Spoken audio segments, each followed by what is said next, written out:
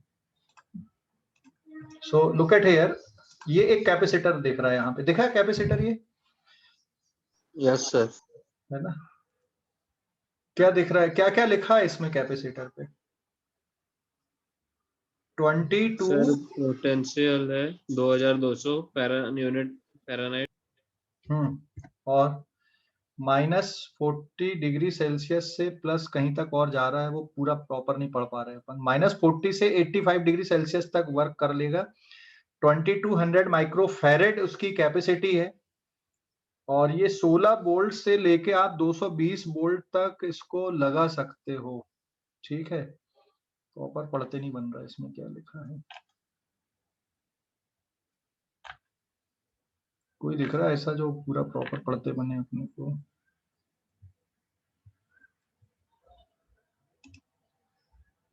ये दिख रहा है, ये देखिए बराबर, समझ गए? दिख रहा है अभी? Hello, yes sir. ये कितने का है? 25 माइक्रोफैरेड का है। और एक और कंडीशन यहाँ पे लिखी हुई है, 450 वोल्ट, मतलब पोटेंशियल डिफरेंस। हाँ, इतना पोटेंशियल डिफरेंस क्रिएट हो सकता है मैक्सिमम। अच्छा, अगर इसको 450 वोल्ट से ज्यादा का लगा दोगे तो क्या होगा? अगर 450 वोल्ट से आपने ज्यादा का लगा दोगे तो क्या होगा? है फट जाएगा, जल जाएगा, डैमेज हो जाएगा। भाई फटता नहीं है, डैमेज हो जाता है, उसका जो इंसुलेशन है ना वो खराब हो जाता है। समझ गए? उसका इंसुलेशन खराब हो जाता है। क्लियर हो गया कि नहीं? उसका इंसुलेशन खराब हो जाता है, फटता नहीं है। ठीक है, तो अब इसी टर्म को हम लोग देखते हैं यहाँ पे। तो कैपेसिटर के साथ में उसका जो स्पेसिफिकेशन है, जैसे ये क्वेश्चन लिया मैंने यहाँ पे, ये एक कैपेसिटर है, और इस कैपेसिटर के जो स्पेसिफिकेशन दिए हैं वो इस तरह से दिए हैं। इसके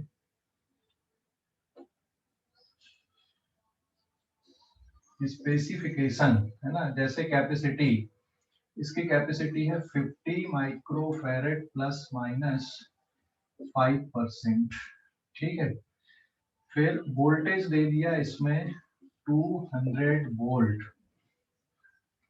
ठीक है, ये दो चीजें लिखी हुई है यहाँ पे, एक तो capacity 50 microfarad plus minus 5% and इसमें कितना वोल्टेज है। तो ये जो 200 वोल्ट है ये क्या शो कर रहा है यहाँ पे?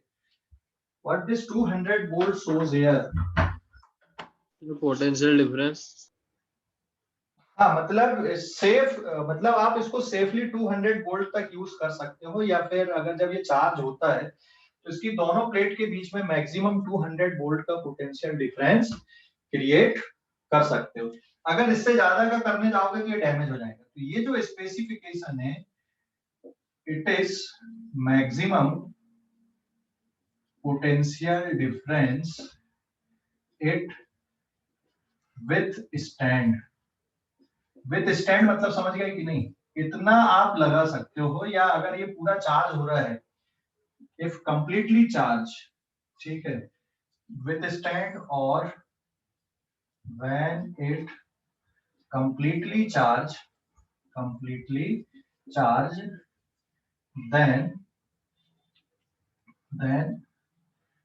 potential difference between plate is created by potential difference created is 200 volt। तो ये इसका मतलब। तो क्या ऐसा जरूरी है कि भाई जो स्पेसिफिकेशन है आप वहीं तक, उससे कम में यूज नहीं कर सकते क्या? कम वोल्ट की बैटरी नहीं लगा सकते क्या? या कम चार्ज स्टोर नहीं करा सकते क्या? कम चार्ज स्टोर नहीं करा सकते क्या उस कैपेसिटर में? जैसे मान लो ये कैपेसिटर है हमारा, अब इस कैपेसिटर को मैं यहाँ पे तीन तरह से हम लोग यूज कर रहे हैं यहाँ पे। ठीक है, तीन तरह से यूज कर रहे हैं, मतलब तीन बैटरी मैं यहाँ पे ले रहा हूँ। तो ये पहला केस, ये दूसरा केस, और ये तीसरा केस। तो यहाँ पे पहले केस में ये कैपेसिटर लिया मैंने, and now it is connected with 30 volt battery. दूसरे केस में, चलो 30 की जगह पे 150 वोल्ट की बैटरी लगाया है।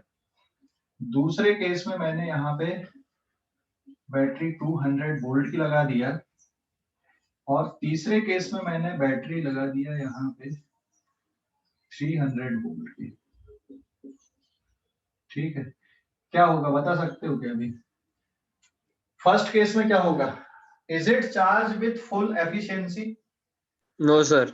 नहीं, है ना, फुल एफिशिएंसी से चार्ज नहीं होगा ये, क्योंकि क्या डैमेज रहेगा कि सेफ रहेगा? कैपेसिटर इज सेफ और डैमेज? सेफ रहेगा sir. Capacitor is safe but it is not fully charged with maximum capacity। Maximum capacity तक पूरा चार्ज नहीं होगा, सेफ रहेगा, है ना। तो अगर आप चार्ज की बात करोगे तो कितना चार्ज आएगा यहाँ पे CV, तो ये 200 वोल्ट वाला यूज करोगे कि जो बैटरी लगा है वो यूज करोगे आप? यहाँ पे कौन सा वाला यूज करना है? कौन सा वाला यूज करना है बताओ? यहाँ पे कौन सा पोटेंशियल यूज करोगे? कौन सा पोटेंशियल यूज करोगे? सर जिसकी बैटरी लगी है। जो बैटरी लगी हुई है, ऑफकोर्स जो बैटरी लगी, it is 50 microfarad into 150 volt, it is 7500 microcoulomb के बराबर का चार्ज आएगा।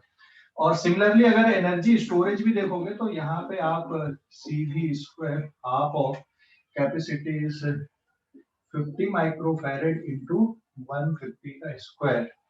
तो ये जो आंसर आएगा आपका माइक्रो जूल में आंसर आएगा। मैं कैलकुलेशन नहीं बता रहा हूँ, मैं मेथड बता रहा हूँ कि क्या करना है।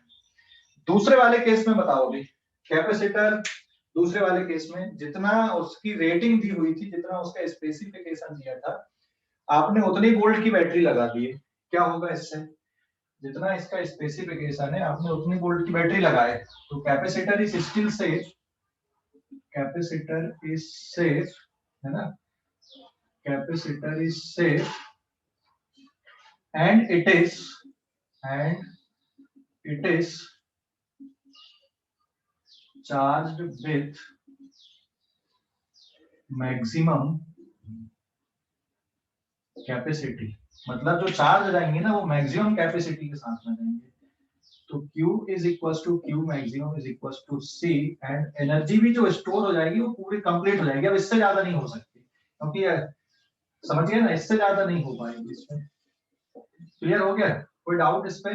अच्छा, थर्ड वाले केस में क्या होगा बताओ? जो थर्ड केस मैंने लिखा यहाँ पे, अगर आपने बैटरी कितने वोल्ट की लगा दी है, if the battery is of 300 volt,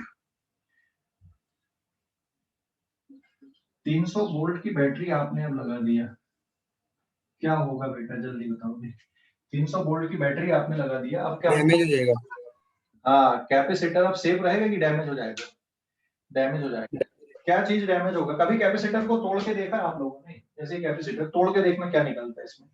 इसमें प्लास्टिक निकलती है, ठीक है, मतलब मेटल, एक अंदर एक मेटल रहेगा अंदर इस तरह का, और फिर उसके बाहर से प्लास्टिक के कोटिंग लपेटते जाते और फिर बाहर एक और मेटल, सिलेंड्रिकल मेटल। कभी तोड़ के देखने की क्या निकलता है इसके अंदर, ठीक है, समझ गए?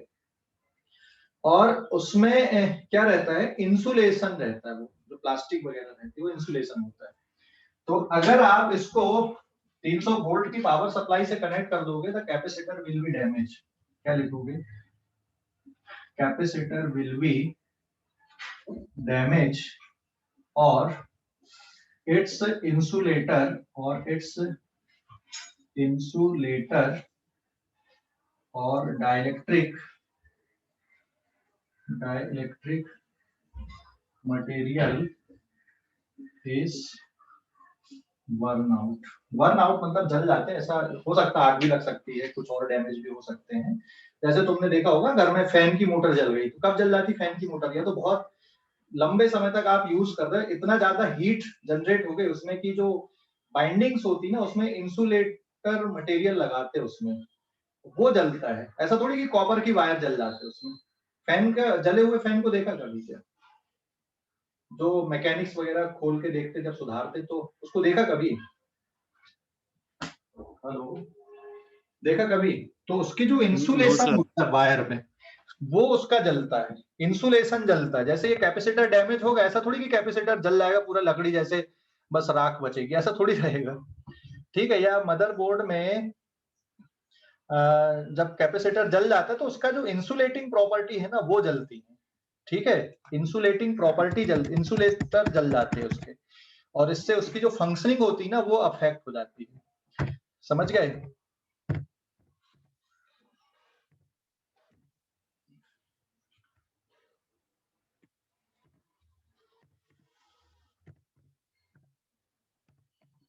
उसकी जो इंसुलेटिंग प्रॉपर्टीज हैं वो जलती हैं। जैसे यहाँ पे देखना, ये इसकी बाइंडिंग दिखा रहा हूं मैं तुम लोगों को। ये फैन के अंदर होती है, ये बाइंडिंग होती है ऐसी कॉपर वायर। तो फैन की जब मोटर जलती है ना तो ये कॉपर वायर थोड़ी जलता है, समझ गए? हेलो, ये कॉपर वायर नहीं जलता बेटा। क्या चीज जलता है उसमें? उसमें जो इंसुलेशन होता, हर एक कॉपर वायर को इंसुलेट करते जिससे वो एक दूसरे के साथ में फिजिकल कांटेक्ट पे तो रहे लेकिन इलेक्ट्रिकल कांटेक्ट पे ना रहे। ये देखना, जैसे ये एक जला हुआ फैन दिख रहा है यहाँ पे, है ना, जिसकी जो काला पड़ गया, और एक इधर पे पूरा ये ब्राउन कलर का जो दिख रहा है। तो एक्चुअल में बाइंडिंग में जो इंसुलेटर मटेरियल रहता है वो जलता है, जिसके कारण फैन, जैसे हम बोलते कि फैन जल गया, मतलब इलेक्ट्रिकल कांटेक्ट पे आ गए एक वायर दूसरे वायर से, इसलिए उसकी फंक्शनिंग खराब हो जाती है। समझ गए ना? तो जलने का मतलब ये थोड़ी रहता है कि पूरा कॉपर वायर जल के राख हो जाएगा, ऐसा नहीं होता। कॉपर वायर नहीं जलता है, उसका जो इंसुलेशन होता है वो खराब हो जाता है, जिससे दोनों जो बाइंडिंग में जब वायर लगाते हैं आप तो एक दूसरे के साथ इलेक्ट्रिकल कांटेक्ट बन जाता है फिर उसपे। समझ गए? इसको हम लोग बोलते हैं कॉमन वर्ड में कि ये जल गया है ना? अभी समझ गए? तो फिर जलने से मन स्मेल क्यों आती है? इसीलिए तो आएगी, क्योंकि कुछ चीज जलेगी तो स्मेल आएगी ना। वहां पे स्मेल आती है, वो इंसुलेटर मटेरियल जलता है, जो इंसुलेशन होता है उसमें। ठीक है, इंसुलेशन जो रहता है ना, इंसुलेटर मटेरियल वो जलता है।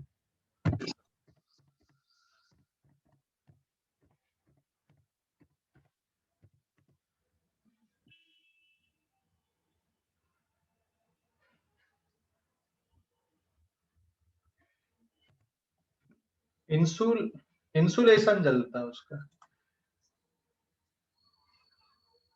So look at here. अभी ये मैं दोबारा आप लोगों को इमेज दिखाता हूँ इसकी। ये दिख रहा है, ये अंदर ये वायरिंग है, ये बिना जली हुई है। ये देखिए, इंसुलेशन जो रहता है ना वो जल जाता है, पूरा पिघल जाता है। ये दिख रहा है अभी ऐसा डैमेज? Hello, yes sir. हाँ, ये जलता है एक्चुअल में। तो सेम चीज कैपेसिटर में भी होती है। यही कैपेसिटर में भी ये जो इंसुलेशन होता है ना वो कैपेसिटर के अंदर भी खराब हो जाता है। तो हम बोलते हैं कि हाँ यार, अभी कैपेसिटर डैमेज हो गया। तो एक्चुअल में कॉपर वायर नहीं जलता पूरा, उसमें जो इंसुलेटर लगाते एक दूसरे के ऊपर में, जिसके कारण फिजिकल कांटेक्ट पे तो रहते हैं लेकिन इलेक्ट्रिकल कांटेक्ट पे नहीं रहते वो। तो अगर दोनों वायर, मतलब कॉइल में जो वायर्स हैं वो अगर इलेक्ट्रिकल कांटेक्ट पे आ गए तो फिर फंक्शनिंग खराब हो जाती है उसके फैन की। समझ गया? हेलो, समझ गया ना? प्रॉपर इलेक्ट्रोमैग्नेटिक फील्ड नहीं बनेगी, उसके कारण घूमेगा नहीं, तो ये बहुत सारी चीजें हो जाती हैं उसमें। तो वायर नहीं जलता है, उसका इंसुलेशन जलता है। ऐसे ही कैपेसिटर के लिए भी, कैपेसिटर डैमेज होने का मतलब ये हो गया कि कैपेसिटर की प्लेट के बीच में जो इंसुलेटर होता है ना वो डैमेज होता है। अभी समझ गया? समझ गया कि नहीं? Yes sir.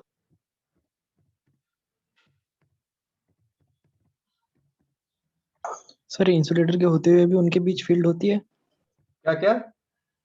हाँ, इंसुलेटर के इंसुलेटर देख, इंसुलेटर होते हुए भी तो फील्ड रहेगी ना। फील्ड के लिए इंसुलेशन की थोड़ी जरूरत रहती है ऐसी। समझ गया? फील्ड के लिए इंसुलेटर रहे या ना रहे, फील्ड तो बनी रहेगी ना। फील्ड के लिए इंसुलेशन का कोई बहुत ज्यादा रोल नहीं है। समझ गया? फील्ड ठीक। की फील्ड की वैल्यू पे फर्क पड़ेगा लेकिन उस पे फर्क नहीं पड़ेगा ना। मतलब इंसुलेटर रहने से ऐसा थोड़ी कि फील्ड खत्म हो जाएगी। समझ गया? हाँ हाँ, अभी जैसे तुमने जो खम्भे रहते हैं ना उसमें देखना है, जो खम्भे रहते हैं, इंसुलेटर को मैं एक मिनट और दिखाता हूँ तुम लोगों को। खम्भों में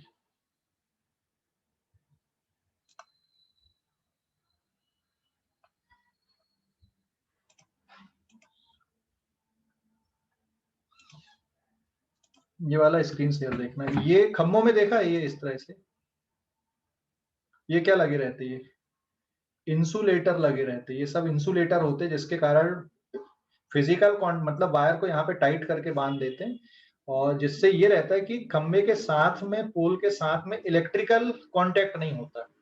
समझ गए? तो ये फिर कैपेसिटर में भी यूज करते हैं, इंसुलेटर जो होते हैं ये कैपेसिटर प्लेट के बीच में भी करते हैं। तो ये इंसुलेटर खराब होता है, ये डैमेज होता है, उसी को बोलते हैं यार कि हाँ हमारा कैपेसिटर खराब हो गया, डैमेज हो गया। अभी समझ गए? हेलो, अरे समझ गए कि यस नहीं? सर। है ना? तो ये एकदम प्रैक्टिकल एप्लीकेशंस हैं यहाँ पे ये। ठीक है, क्लियर हो गया बेटा? ये पोल इंसुलेटर है, आप फैन पे अलग। सर अगर इसको हाथ लगा तो करंट लगेगा क्या? इंसुलेटर को लगाओगे तो क्यों लगेगा भाई? देख, लोहे के खंबे होते हैं और उस लोहे के खंबे में भी तो तार गए ना, तो लोहे के खंबे में करंट क्यों नहीं आता? इसलिए नहीं आता क्योंकि वायर को इंसुलेटर में लगाते हैं और फिर वहां से इलेक्ट्रिकल कांटेक्ट बनाए जाते हैं। ठीक है, समझ गए? Hello, yes sir. तो ये क्लियर हो गया? तो डैमेज होने का मतलब क्या है यहाँ पे? जैसे कैपेसिटर डैमेज होने का मतलब यहाँ जो इंसुलेशन है वो खराब हुआ है और इसके कारण इसकी फंक्शनिंग इफेक्ट हो गई है। जैसे ये कैपेसिटर अगर डैमेज हो गया, जैसे फैन का अपन बोलते हैं कि यार फैन का कैपेसिटर जल गया है, तो जलने का मतलब ये थोड़ी कि पूरा जल गया, इसके अंदर जो इंसुलेटर मटेरियल वो जल जाता है और उसके कारण उसमें स्मेल आती है ऐसी। ठीक है, समझ गए? हेलो, समझ गए क्या? Yes sir. ओके, स्क्रीनशॉट लो इस पेज का, भी स्क्रीनशॉट ले लो, ले लिए?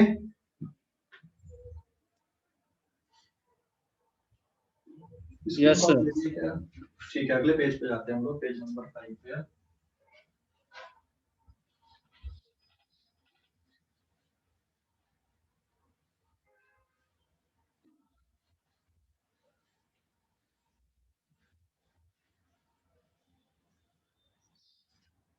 Page number 5।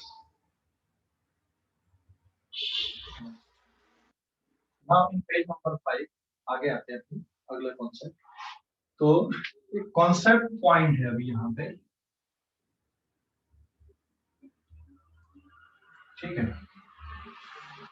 अच्छा, पैरेलल प्लेट कैपेसिटर की कैपेसिटी कौन कौन से फैक्टर पे डिपेंड करती है? पैरेलल प्लेट कैपेसिटर की कैपेसिटी कौन कौन से फैक्टर पे डिपेंड करती है? ठीक है, कॉन्सेप्ट पॉइंट है। जैसे अगर मान लो ये पैरेलल प्लेट कैपेसिटर है यहाँ पे, तो इसकी जो कैपेसिटी है वो कौन कौन से फैक्टर पे डिपेंड करती है? बता जल्दी से। कैपेसिटी इज एप्सिलॉन नॉट के अपॉन डी, ठीक है ना? और के क्या है यहाँ पे? के इज डाइलेक्ट्रिक कांस्टेंट। ठीक है, तो ये डाइलेक्ट्रिक कांस्टेंट जो होता है, जो इंसुलेटर मटेरियल होता है, इसकी स्ट्रेंथ होती है। और अगर एक लिमिट से बियॉन्ड अगर इसमें इलेक्ट्रिक फील्ड लगा दी जाती है तो ये डैमेज हो जाता है, मतलब कंडक्टर का काम करने लगता है। तो कैपेसिटी कौन कौन से फैक्टर पे डिपेंड कर रही है यहाँ पे? एरिया पे, डी पे, डाइलेक्ट्रिक कांस्टेंट पे, है ना? तो आप अच्छा इंसुलेटर भरोगे, कैपेसिटी ज्यादा बढ़ेगी, जिसका डाइलेक्ट्रिक कांस्टेंट ज्यादा रहे। एरिया जितना ज्यादा करोगे कैपेसिटी उतनी ज्यादा रहेगी, और डी को जितना कम करोगे उससे कैपेसिटी और ज्यादा होगी। ठीक है, पैरेलल प्लेट कैपेसिटर के लिए। अब इसमें जब हम लोग मान लो कैपेसिटर को चार्ज करते हैं और उसके बाद कुछ प्रोसेस करते हैं कि भाई डाइलेक्ट्रिक निकाल दिए, डाइलेक्ट्रिक भर दिए, रिप्लेस कर दिए, प्लेट सेपरेशन बढ़ा दिए या कम कर दिए, तो यहाँ पर 3-4 प्रोसेस होती हैं। एक कैपेसिटर को हमने बैटरी से कनेक्ट किया और उसके बाद अब बैटरी को डिस्कनेक्ट कर देंगे। जैसे मान लो यहाँ पे हमने इसको बैटरी से कनेक्ट किया है, अब इसके बाद में बैटरी को कनेक्ट रहने देते हैं और प्लेट सेपरेशन बढ़ाते हैं। Now battery is connected end plate separation is increases. Plate separation को इंक्रीज करते हैं, बैटरी को कनेक्ट रहने देते हैं और प्लेट सेपरेशन बढ़ाते हैं। और एक केस ऐसा ले लिया हमने, battery is disconnected end plate separation is increases. Battery is connected end plate separation is increases. Plate separation को बढ़ाते हैं। अगर बैटरी कनेक्ट है और आप प्लेट सेपरेशन को बढ़ा रहे हैं, मतलब फैला दे रहे हैं यहां पर से, तो क्या होगा? ऐसे अगर एयर कैपेसिटर ले लो, उसके लिए भी कर सकते हो, डाइलेक्ट्रिक के साथ में भी कर सकते हैं। तो मैं अभी इसको एयर कैपेसिटर के लिए ले लेता हूँ, फिर हम लोग इसको डाइलेक्ट्रिक भर के देखेंगे, ठीक है ना। तो इसकी जो कैपेसिटी है यहाँ पे, suppose this is the air capacitor epsilon not a upon D, battery connected है। तो अभी इस पे जो चार्ज आएगा, initial charge it is CV, ठीक है। अभी इलेक्ट्रिक फील्ड कितनी रहेगी यहाँ पे, V/D, ये EI है। और इस पे जो एनर्जी स्टोर है, it is half of CV² या half of Q² upon CV। तो अगर बेटा बैटरी कनेक्ट रखते हो आप, और बैटरी को कनेक्ट रहने देते हो और फिर इस प्लेट सेपरेशन बढ़ाते हो, पुल करते हो, खींच देते हो, क्या होगा? बैटरी कनेक्ट रहने से potential difference between the plate remains the same. तो बैटरी अगर कनेक्टेड है, if battery is connected, then battery अगर कनेक्ट है, देन क्या होगा? Potential difference between the plate ये कांस्टेंट बना रहेगा। पोटेंशियल डिफरेंस कांस्टेंट बना रहेगा, ध्यान रखना। पोटेंशियल डिफरेंस पे फर्क नहीं आएगा। बैटरी कनेक्टेड है, पोटेंशियल डिफरेंस उतना ही बना रहेगा, ठीक है। कैपेसिटी क्या हो जाएगी? It is epsilon not A upon D dash, क्योंकि प्लेट सेपरेशन आपका बढ़ गया, मतलब आपने यहाँ पे क्या कर दिया है, D की वैल्यू को बढ़ा दिए, तो कैपेसिटी रिड्यूस हो जाएगी। चार्ज की वैल्यू C डैश, चार्ज की वैल्यू, क्योंकि V की वैल्यू पे कोई फर्क नहीं पड़ा है, और कैपेसिटी क्योंकि यहाँ पे डिक्रीज हुई है, तो चार्ज स्टोरेज भी डिक्रीज हो जाएगा। इलेक्ट्रिक फील्ड पे क्या फर्क पड़ेगा? It is V/D। Potential difference उतनी है, D बढ़ा दिए तो इलेक्ट्रिक फील्ड रिड्यूस हो जाएगी। और जो एनर्जी स्टोरेज है, क्योंकि CV² से आप देख लो तो V उतना ही है, कैपेसिटी डिक्रीज हुई है, तो जो एनर्जी स्टोरेज है वो भी डिक्रीज हो जाएगी। समझ गए? समझ गए? हेलो, समझ गए कि नहीं? आपने बैटरी को कनेक्ट रहने दिया और प्लेट सेपरेशन बढ़ा रहे हो, तो बैटरी अगर कनेक्टेड है तो दोनों प्लेट के बीच का पोटेंशियल डिफरेंस फिक्स है। फिर बाकी पैरामीटर की आप स्टडी कर लो। ऐसे ही बैटरी अगर हटा दिए और फिर प्लेट सेपरेशन आप बढ़ाते हो, तो बैटरी हटा देने पे चार्ज कैपेसिटर की, अगर आपने बैटरी हटा दिया है और उसके बाद फिर प्लेट सेपरेशन को कुछ कर रहे हो, तो if battery is connected and plate separation is increased, battery connect थी, यहाँ पे डिस्कनेक्ट कर देता हूँ, battery is disconnected, disconnect, battery को डिस्कनेक्ट कर दिया आपने। यहाँ पे बैटरी कनेक्ट थी, अब डिस्कनेक्ट कर दिया। तो बैटरी को अगर डिस्कनेक्ट कर दिया आपने, जैसे कैपेसिटर को चार्ज कर लिया आपने यहाँ पे सॉकेट में लगा के, अब चार्ज करके बैटरी हटा दिए, अब इसके बाद इसमें कुछ हम लोग कर रहे हैं उल्टा सीधा काम। तो बैटरी को हटाने के बाद क्या इसके चार्ज भाग जाएंगे? क्या रहेंगे? स्टोर ही रहेंगे चार्ज। क्या होगा बताओ? Charge as it is store रहेंगे, चार्ज पे कोई फर्क नहीं पड़ेगा। समझ गए ना? चार्ज पे कोई फर्क नहीं पड़ेगा। तो अब क्या कांस्टेंट रहेगा? अगर आपने चार्ज करने के बाद बैटरी को हटा दिया, then charge on capacitor remains constant. Charge on capacitor remains constant, मतलब चार्ज की वैल्यू पे कोई फर्क नहीं पड़ेगा, ये कांस्टेंट रहेंगे। तो फिर बाकी चीजों का फर्क पड़ेगा। कैपेसिटी, प्लेट सेपरेशन आप बढ़ा रहे हो, यहाँ पर से D को आप इंक्रीज कर रहे हो, है ना? यहाँ पर भी आप D को इंक्रीज कर रहे थे। कैपेसिटी पे क्या फर्क पड़ेगा? कैपेसिटी डिक्रीज होगी, चार्ज उतने ही रहेंगे। इलेक्ट्रिक फील्ड पे क्या, पोटेंशियल पे क्या फर्क पड़ेगा? V इक्वल्स टू क्या हो जाएगा? Q/C, क्योंकि चार्ज उतना ही है, कैपेसिटी डिक्रीज हुई है, तो पोटेंशियल क्या हो जाएगा बेटा? बढ़ जाएगा। Electric field is sigma upon epsilon not क्योंकि चार्ज कांस्टेंट है इसलिए इलेक्ट्रिक फील्ड पे भी कोई फर्क नहीं पड़ेगा, ये भी कांस्टेंट बनी रहेगी।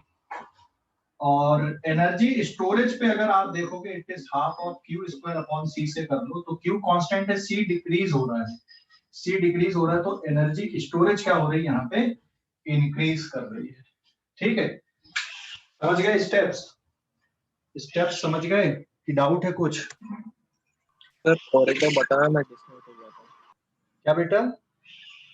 मैं डिस्कनेक्ट हो गया था सर, और एक बार बताना। ठीक है, मैं रिपीट कर रहा हूँ, बोल रहा हूँ यहाँ पे। एक कैपेसिटर है, बराबर है, और पैरेलल प्लेट कैपेसिटर की कैपेसिटी कितनी हो गई आपकी, epsilon not a upon D हो गई। क्लियर हो गया बेटा? Yes sir. बैटरी लगा दिए तो जो पैरामीटर्स हैं उसमें चार्ज कितना आ गया कैपेसिटर पे, सी बी, इलेक्ट्रिक फील्ड हो गई V by D, energy store कितनी हो गई, हाफ सी बी स्क्वायर हो गया, बराबर, या क्यू स्क्वायर अपॉन सी हो गया। अब इसमें दो प्रोसेस हम लोग ले रहे हैं कि मान लो हम लोग बैटरी को कनेक्ट रहने देते हैं और प्लेट सेपरेशन को बढ़ाते हैं या कम करते हैं, तो कम करने पे भी आप इसी तरह से डिस्कशन कर सकते हो, और प्लेट सेपरेशन इंक्रीज करने से भी आप इस तरह का डिस्कशन कर सकते हो। ठीक है ना, प्लेट सेपरेशन बढ़ाने से भी आप इस तरह का डिस्कशन कर सकते हो, और डिक्रीज करने पे भी कर सकते हो इस तरह का डिस्कशन। तो ये डिस्कशन चल रहा है यहाँ पे। डिस्कशन ये कि बैटरी को कनेक्ट रहने देते हैं हम लोग, और ये वाली प्लेट को पुल करते हैं, बाहर खींचते हैं थोड़ा सा। तो प्लेट को अगर बाहर पुल करोगे, बैटरी कनेक्ट है, तो दोनों प्लेट के बीच का पोटेंशियल डिफरेंस पे कोई फर्क नहीं पड़ेगा, ऐसा बना देंगे। ठीक है, समझ गए?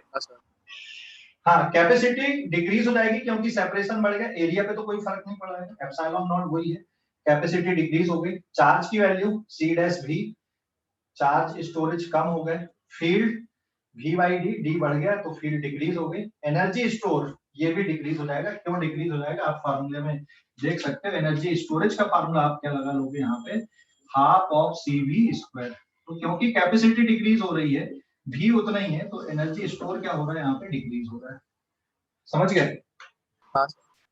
सेम यहाँ पे अगर बैटरी को डिस्कनेक्ट कर लिया आपने, ये चार्ज कैपेसिटर है और बैटरी को डिस्कनेक्ट कर दिए, ये जैसे चार्ज कैपेसिटर यहाँ पे चार्ज करने के बाद अब बैटरी हटा दिए और अब प्लेट सेपरेशन बढ़ा रहे हो, तो बैटरी को अगर आप हटा दोगे तो अब कैपेसिटर पे जो चार्ज स्टोर हो चुका था वही रहेगा, उसमें कोई चेंज नहीं आएगा। समझ गए? हाँ सर। क्लियर हो गया? कोई डाउट अभी? कोई डाउट? तो चार्ज उतना ही रहेगा, कैपेसिटी डिक्रीज होगी, potential V equals to Q by C, क्योंकि कैपेसिटी डिक्रीज हो रही तो पोटेंशियल बढ़ेगा। इलेक्ट्रिक फील्ड आप इस तरह से निकालना, V बाई डी मत करना, क्योंकि पोटेंशियल भी बढ़ा और डी भी बढ़ा है, तो सिग्मा अपॉन एप्सिलॉन से करना, तो इलेक्ट्रिक फील्ड पे कोई फर्क नहीं पड़ेगा। एनर्जी स्टोर बढ़ जाएगी यहाँ पे। ठीक है, एनर्जी स्टोर क्यों बढ़ेगी, एनर्जी स्टोर क्यों बढ़ेगी, क्योंकि आप इसको खींच रहे हो, तो आप वर्क डन अगेंस्ट,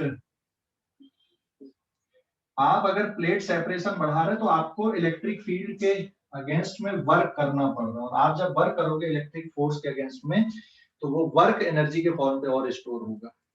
तो इस प्रोसेस में क्या हो रहा है, यहाँ पे एनर्जी राइज कर रही है। तो इस तरह के ऑब्जेक्टिव टाइप क्वेश्चंस बनते हैं, इसलिए मैंने ये क्वेश्चन यहाँ पे आपको ऐसा डिस्कस किया है। समझ गया बेटा? हेलो, ओके, स्क्रीनशॉट ले लो इस पेज का। पेज नंबर 5 है कि 6 है ये? स्क्रीनशॉट ले लो जल्दी से। ले लिए? ले लिए क्या? हेलो, या हो गया था। हाँ, ओके। अच्छा, अभी यहाँ पे मान लो हम लोग इंसुलेटर भरते, बैटरी कनेक्टेड है और इंसुलेटर भरते, तो क्या होगा? अभी ये कैपेसिटर है, ये इसके पैरामीटर्स हैं। अगली कॉन्सेप्ट ये आ जाएगी page number 6। If battery is connected and insulator is inserted between the plate, तो यहाँ पे अगला केस स्टडी ये है कि बैटरी को कनेक्ट रहने देते हैं हम लोग और दोनों प्लेट के बीच में इंसुलेटर डालते, एक बार बैटरी को कनेक्ट करके डालते और एक बार बैटरी को डिस्कनेक्ट करके डालते हैं। यहाँ पर भी ये दो केस आ रहे हैं।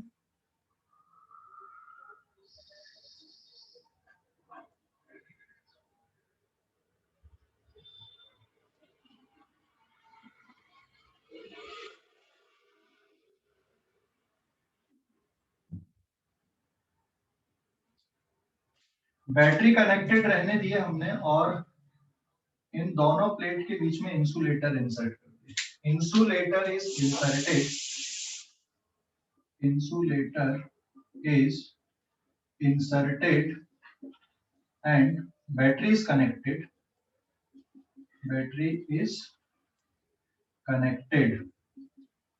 इंसुलेटर को भर रहे हैं अपन उस दोनों प्लेट के बीच में।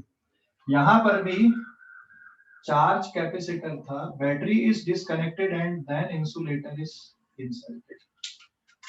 ऑलरेडी चार्ज कैपेसिटर था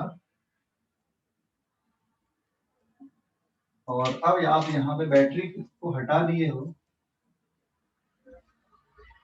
now battery is disconnected and insulator is inserted, battery is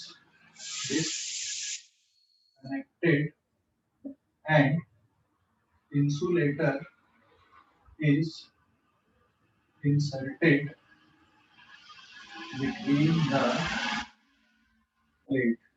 ठीक है, चलो भाई देखते हैं अभी क्या होता है। सिचुएशन समझ के क्या कर रहे हैं हम लोग अभी? ये सिचुएशन समझ गया क्या कर रहे हैं? सिचुएशन समझ के क्या बेटा? सर सिचुएशन एक और बार बताना।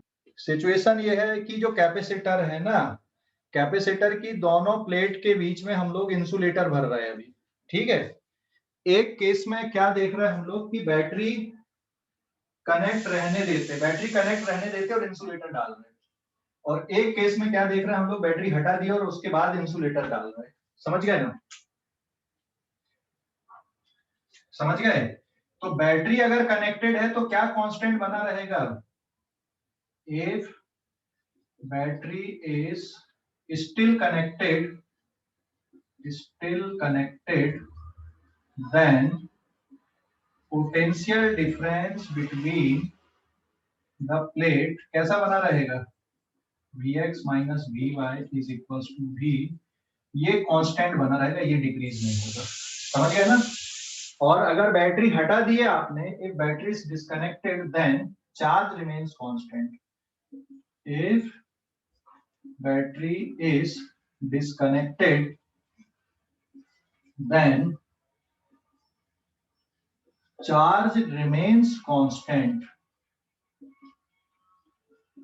चार्ज कांस्टेंट बना रहेगा बेटा। ठीक है ना? बैटरी अगर कनेक्ट रहेगी तो पोटेंशियल डिफरेंस कांस्टेंट बना रहेगा, बैटरी डिस्कनेक्ट कर दोगे तो चार्ज कांस्टेंट बना रहेगा जब तक उसको डिस्चार्ज ना करो। डिस्चार्जिंग एक्शन अलग है भाई, है ना? क्लियर हो गया? तो अभी देखते हैं कैपेसिटी पे क्या इफेक्ट पड़ा। अगर आपने डाइलेक्ट्रिक भर दिए तो capacity will be epsilon naught K A upon D. Capacity becomes K times C. Capacity बढ़ गई। चार्ज पे क्या फर्क पड़ेगा? Charge equals to C V, तो it is C dash into V. Charge storage भी बढ़ जाएगा कि उतना ही रहेगा? अभी चार्ज स्टोरेज बढ़ जाएगा ना, कितने टाइम्स बढ़ जाएगा? के सी वी, के टाइम्स बढ़ गया चार्ज स्टोरेज, है ना? ये भी इंक्रीज कर दिया। ठीक है, एनर्जी स्टोर भी बढ़ जाएगी, half of C dash V square. तो एनर्जी स्टोरेज भी बढ़ गई यहाँ पे। Electric field it is V by D, क्योंकि पोटेंशियल उतना ही, डिस्टेंस उतना ही, प्लेट सेपरेशन उतना ही है। तो ये टर्म क्या बना रहेगा यहाँ पे? कांस्टेंट बना रहेगा। ठीक है, अगले पॉइंट पे आते हैं, इधर पे। तो बैटरी को अगर डिस्कनेक्ट कर दिए तो चार्ज की वैल्यू रिमेन्स सेम। चार्ज क्या बना रहेगा? कांस्टेंट। कैपेसिटी पे क्या फर्क पड़ेगा? Capacity becomes epsilon naught K A upon D, के टाइम्स सी। कैपेसिटी बढ़ गई यहाँ पे, के टाइम्स हो गई, चार्ज उतना ही है। पोटेंशियल डिफरेंस पे क्या फर्क पड़ेगा? V dash is equals to Q upon C dash, क्योंकि Q की वैल्यू तो उतना ही है, C डैश बढ़ा है तो पोटेंशियल डिफरेंस यहाँ पे डिक्रीज हो जाएगा। और electric field equals to V by D है, V dash upon D dash तो उतना ही था, तो V डिक्रीज हुआ है और D उतना ही है, तो इलेक्ट्रिक फील्ड भी डिक्रीज हो जाएगी। और एनर्जी स्टोरेज का जो फार्मूला है इस Q square upon C dash, क्योंकि कैपेसिटी बढ़ी है, चार्ज उतना ही है, तो एनर्जी स्टोर यहाँ पे क्या हो रहा है? डिक्रीज। समझ गए? हेलो, समझ गए क्या? हेलो, समझ गए डिस्कशन?